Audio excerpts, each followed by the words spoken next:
এই মুহূর্তে রাজশাহী বিশ্ববিদ্যালয়ের সিনেট ভবনে আছেন রিপোর্টার সাইফুর রহমান রকি, আর তার সঙ্গে রয়েছেন বিভিন্ন ছাত্র সংগঠনের ভিপি প্রার্থীরা। রাকসু নির্বাচনের প্রচারণার সবশেষ জানাতে সরাসরি যুক্ত হচ্ছি রকির সঙ্গে। দীর্ঘ ৩৫ বছর পর রাকসু নির্বাচন অনুষ্ঠিত হতে যাচ্ছে আগামী ১৬ই অক্টোবর। এ নিয়ে আমরা কথা বলবো যারা প্রার্থী আছেন তাদের সঙ্গে। সর্বজনীন শিক্ষার্থী সংসদের ভিপি প্রার্থী, আমরা প্রথমেই তাসিন খানের কাছে শুনবো নির্বাচনের যে পরিবেশ সেটি নিয়ে তিনি সন্তুষ্ট কিনা, পাশাপাশি নির্বাচনের যে প্রচারণা চলছে সেটি নিয়ে তার কি মন্তব্য।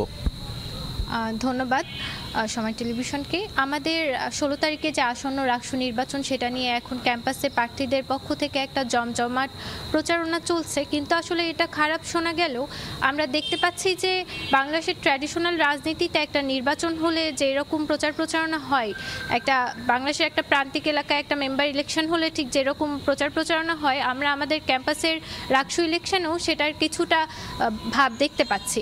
কিন্তু আসলে এরকমটা হওয়ার কথা ছিল না। আমার এইরকম বলার অন্যতম কারণ হচ্ছে যে আমরা দেখেছি আমাদের দেশে ট্র্যাডিশনাল রাজনীতিতে এরকম হয় যে কোনো একটা নির্বাচনের আগে ভোটারদের কাছে প্রার্থীরা এরকম অনেক আকাশ কুসুম অলিক আশা প্রত্যাশার জায়গায় তাদেরকে অনেক অঙ্গীকার দেয়, যেটা আদতেও বাস্তবায়ন করা সম্ভব হয় না। রাকসু নির্বাচনেও কিছুটা সেরকমই হয়েছে। আমাদের রাকসুর গঠনতন্ত্র অনুযায়ী আমাদেরকে যতটুকু ক্ষমতা দেওয়া হয়েছে সেটার বাইরে আমাদের প্রার্থীদেরকে আমরা দেখছি যে এরকম অনেক অঙ্গীকার ভোটারদের কাছে করে যাচ্ছে, যেটা ভোটারদের মনে আশা জাগাচ্ছে, যেটা মুখরোচক শোনাচ্ছে, কিন্তু সেটা আদতেও বাস্তবায়ন করা সম্ভব না। অথচ আমাদের ভোটারদেরকে আকর্ষণ করার অন্যতম একটা বিষয় হওয়া উচিত ছিল আমরা কে কতটা বাস্তবসম্মত পরিকল্পনা নিয়ে রাকসু নির্বাচনে এসেছি এবং আমরা শিক্ষার্থীদেরকে আমাদের চিন্তাভাবনাগুলোর প্রয়োজনীয়তাটা কতটা অনুভব করাতে পারছি। আমরা সর্বজনীন শিক্ষার্থী সংসদ থেকে এটা সর্বোচ্চ চেষ্টা করে যাচ্ছি আমাদের চিন্তাগুলো, আমরা যে 12টি ইশতেহার নিয়ে রাকসু নির্বাচনে দাঁড়িয়েছি সেই ইশতেহারগুলো, সেই চিন্তাগুলো ভোটারদের পর্যন্ত নিয়ে যাওয়ার। কিন্তু যেহেতু আমরা স্বতন্ত্র প্রার্থী, আমাদেরকে সশরীরে প্রার্থীদের কাছে রিচ করতে হচ্ছে, আমাদের জন্য এটা অনেক বড় একটা চ্যালেঞ্জ হয়ে দাঁড়াচ্ছে। আমরা সর্বোচ্চ চেষ্টা করছি, জানি না কতটুকু সম্ভব হবে। আমার ভোটারদের কাছে আমার আসলে এটা চাওয়া পাওয়া থাকবে যে আমাদের সীমাবদ্ধতাকে ক্ষমা সুন্দর দৃষ্টিতে দেখে আমাদের চিন্তাগুলো যেন তারা একটু খোঁজার চেষ্টা করে বা বোঝার চেষ্টা করে। ধন্যবাদ। এ পর্যায়ে আমরা একটু রাকসু ফর রেডিক্যাল চেঞ্জ প্যানেলের ভিপি প্রার্থী মেহেদি মারুফ কাছে জানতে চাইব, নির্বাচনের যে পরিবেশ সেটি আপনারা কীভাবে দেখছেন, ভোটাররা কেন আপনাদেরকে ভোট দিবে এবং লেভেল প্লেইং ফিল্ড আছে কিনা? আচ্ছা দেখুন, অতীতে প্রায় 25 তারিখে নির্বাচন হওয়ার কথা ছিল, সেটা বিশ্ববিদ্যালয়ের বিভিন্ন পরিস্থিতির কারণে নির্বাচন অনুষ্ঠিত হওয়া সম্ভব হয়নি। তারপর নির্বাচন কমিশন 16 তারিখে নির্বাচনের দিন ধার্য করেছে। ফলত আমরা যারা নির্বাচন করছি তারা একটু সময় পেয়েছি, আমরা প্রচারণা করছি, শিক্ষার্থীদের দ্বারে যাচ্ছি এবং শিক্ষার্থীরা আমাদের সাদরে গ্রহণ করছে। কেননা অতীতে শুধুমাত্র জুলাই অভ্যুত্থানেই নয়, জুলাই অভ্যুত্থানের আগে থেকেই আমরা শিক্ষার্থীদের অধিকার নিয়ে বিভিন্ন সময় বিশ্ববিদ্যালয়ে কথা বলেছি এবং বিশ্ববিদ্যালয়ের প্রশাসনের কাছে আমরা দাবি দেওয়া জানিয়েছি এবং তাদের কণ্ঠস্বর হয়ে কথা বলেছি। সেই জায়গা থেকে আমরা মনে করি যে আমাদের সম্মানিত ভোটাররা আমাদেরকে ভোট দিবে। আর পাশাপাশি আমাদের যে বিষয়টা যেটা বললেন প্রচারণার ক্ষেত্রে, আমরা লক্ষ্য করছি বিভিন্ন বড় ছাত্র সংগঠনগুলো তাদের পক্ষে অনেকাংশে বৃহৎ পরিসরে কাজ করছে। আমাদের সেই সক্ষমতাটুকু নাই। আমরা আমাদের সম্মানিত ভোটারদের কাছে আমরা এইটুকু অনুরোধ করতে চাই, আমাদের এই টাকাটুকু নাই যে আসলে আমরা সোশ্যাল মিডিয়াতে বুস্ট করে তারপর আমরা আপনাদেরকে মানে লিফলেট করে পৌঁছাবো। এই জায়গাতে আমাদের একটি প্রবলেম হচ্ছে। তবে আমরা শিক্ষার্থীদের কাছে তবু আমাদের সীমাবদ্ধতা থাকা সত্ত্বেও আমরা যাওয়ার চেষ্টা করছি এবং আমাদের বার্তা পৌঁছে দিচ্ছি।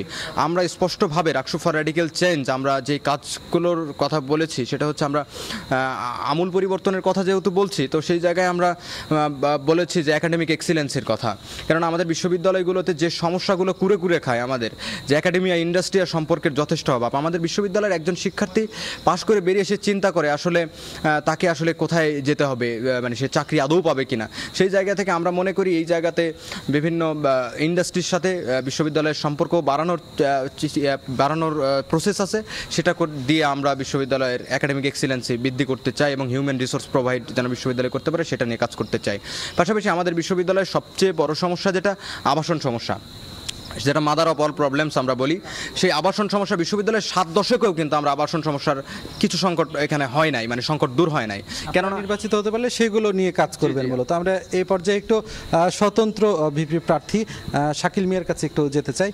আপনি বলবেন যে আসলে ভোটাররা কেন আপনাকে ভোট দিবে, এটা একটু বলবেন। জি, সবাইকে আসসালামু আলাইকুম। আমি শাকিল মিয়া, আমার ব্যালট নম্বর হচ্ছে যে 16। আমি একজন স্বতন্ত্র ভিপি পদপ্রার্থী। ভাই সুন্দর প্রশ্ন করেছে যে প্রশ্ন হচ্ছে যে মানে আমি যদি নির্বাচিত হতে পারি বা হচ্ছে আমি কেমন পরিস্থিতি দেখছি বা আমি কি করতে পারবো, সেটা হচ্ছে যে এবং একই সাথে আরেকটা প্রশ্ন হয়েছে যে আমাকে কেন তারা ভোট দিবে। সুন্দর প্রশ্ন।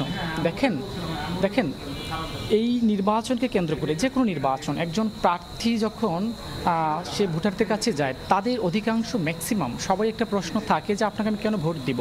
এবং আমি এরকমভাবে বলতে চাই, সেটা হচ্ছে যে দেখেন প্রথমত ব্যক্তিটা ভালো কিনা, এবং এই ব্যক্তিটা যে নির্বাচনে দাঁড়িয়েছে এবং এই নির্বাচনের জন্য সে উপযোগী কিনা, এবং সে ওই শিক্ষার্থী বান্ধব কিনা বা শিক্ষার্থীদের হয়ে এবং তাদের অধিকার আদায়ের লক্ষ্যে সে কাজ করবে কিনা।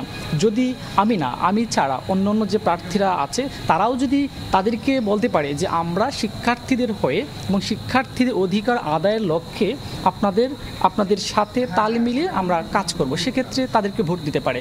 আমার কথা হচ্ছে যে প্রথমত ব্যক্তিটা ভালো হতে হবে, ব্যক্তির মধ্যে নৈতিক গুণাবলী থাকতে হবে, এবং এই ব্যক্তির আমি এখন যেভাবে সবার সাথে এই যে নির্বাচন উপলক্ষে আমি যে কুশল বিনিময় করছি, সহোদর ভাই হিসেবে ভাইয়ের মতো আমি কোলাকুলি করছি, এই বিষয়টা যেন নির্বাচন পরবর্তী সময়ে সে যে পাশ করবে পরবর্তী সময়ে তার মধ্যে যেন এই পার্থক্যটা যেন না থাকে, এই বৈষম্যটা যেন না থাকে।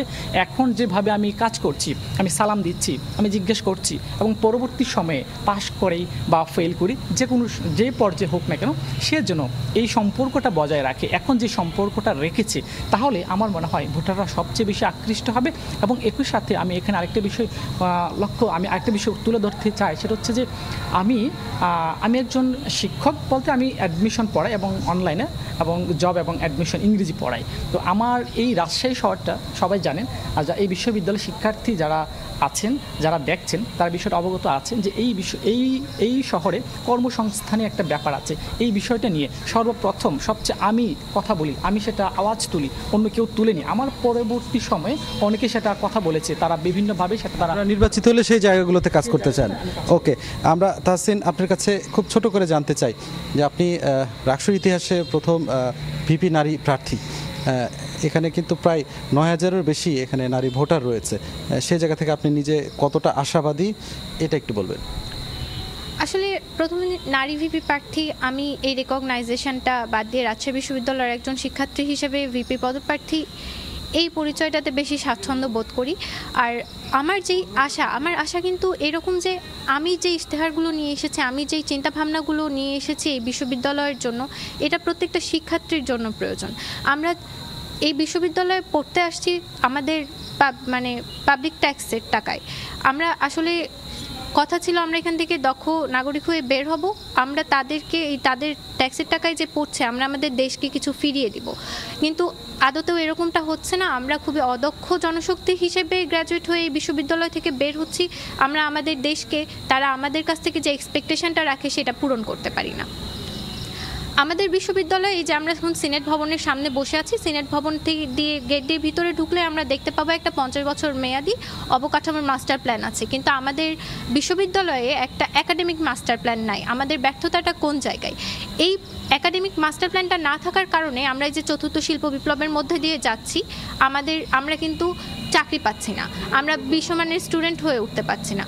আমাদের ইশতেহারের প্রথমে এই জন্য আছে এই একাডেমিক মাস্টার প্ল্যান। আপনারা নিজেরা ভোট পেলে নির্বাচিত হলে সেই জায়গাগুলো নিয়ে কাজ করতে চান। আপনারা শুনছিলেন, শত ব্যস্ততার মাঝে আমাদেরকে সময় দেওয়ার জন্য আপনাদের তিনজনকে অসংখ্য ধন্যবাদ। আপনারা শুনছিলেন একটি সৌহার্দ্যপূর্ণ পরিবেশে রাকসু নির্বাচনের যে প্রচার প্রচারণা সেটি চলছে, অনেকটা শেষ মুহূর্তে চলে এসেছে। এখন দেখার অপেক্ষায় আসলে শিক্ষার্থীদের ভোটে আসলে নির্বাচিত হচ্ছে কে, এমনটাই আসলে দেখার অপেক্ষায় সবাই অপেক্ষা করছেন। তো এই ছিল আমার কাছে রাজশাহী থেকে সর্বশেষ। রাকসু নির্বাচন নিয়ে চলছিল আলোচনা।